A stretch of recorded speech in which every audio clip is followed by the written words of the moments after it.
नमस्कार योग साथियों, आशा करता हूँ कि आप अपना और अपने परिवार की सेहत का बहुत अच्छे से ध्यान रख रहे हैं। साथियों, हमारे दिनचर्या में हमारे ना चाहते हुए भी बहुत सारी गंदगियों को हम अपने शरीर के अंदर निमंत्रण दे देते हैं। ये गंदगी हमारे शरीर में जाकर बीमारियां तो फैलाते ही हैं और हमारे शरीर में जो रोगों से लड़ने की शक्ति होती है उसे कमज़ोर कर देती हैं।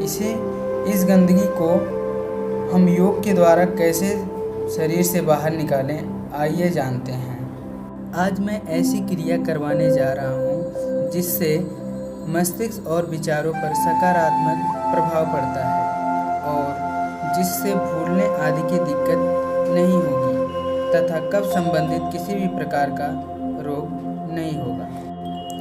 मैं आज श्वास पर श्वास की योगिक क्रियाओं एवं प्राणायाम के बारे में बताऊंगा।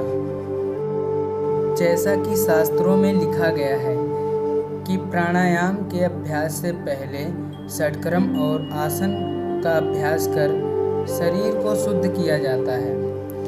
उसके बाद प्राणायाम का अभ्यास करना चाहिए।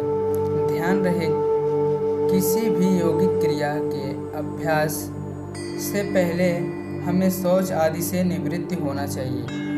अभ्यास को खाली पेट ही करना चाहिए, अन्यथा अभ्यास करने से लाभ की जगह हानि हो सकती है। आज मैं आपको षटक्रम के अंतर्गत कपालभाति क्रिया और प्राणायाम में भस्त्रिका प्राणायाम का अभ्यास करवाने जा रहा हूँ। कपालभाति क्रिया आप अपने मैट या दरी पे किसी भी एक ध्यानात्मक आसन में बैठ जाएं।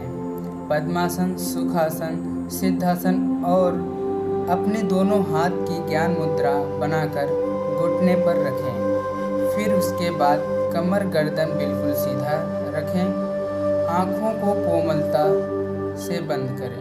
तत्पश्चात 3 लंबा गहरा श्वास लें और छोड़ें।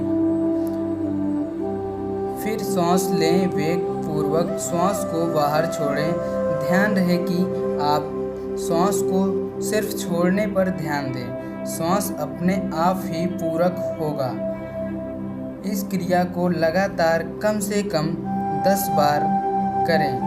फिर एक लंबी श्वास लें और छोड़ दें। कपालभाति का अभ्यास करते समय ध्यान सहस्त्रार चक्र अर्थात अपने माथे के ऊपर केंद्रित करें। अगला अभ्यास भस्त्रिका प्राणायाम। भस्त्रिका प्राणायाम का अभ्यास करते समय लोहार की धोकनी के समान ही श्वास लेना है और छोड़ना है। श्वास नासिका से ही लेना है और नासिका से ही छोड़ना है। इस क्रिया को लगातार कम से कम 10 बार करें। भस्त्रिका प्राणायाम करते समय ध्यान वक्षस्थल पर देना है। भस्त्रिका प्राणायाम से वात, पित्त और कफ तीनों दोष संतुलित होते हैं। भस्त्रिका एक महत्वपूर्ण प्राणायाम है। इससे मोटापा कम होता है और पाचन संस्थान को स्वस्थ बनाता है तथा रक्त संचार अच्छा होता है।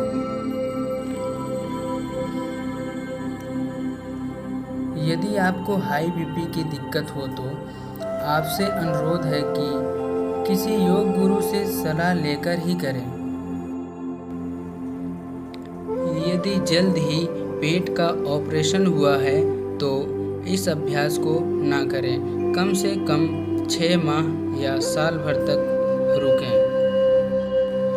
अगर आपको किसी भी प्रकार की दिक्कत हो, परेशानी हो तो कमेंट सेक्शन में लिखें। आपकी परेशानी के ऊपर वीडियो हम बनाएंगे। आशा करता हूँ कि आपको वीडियो समझ आई हो।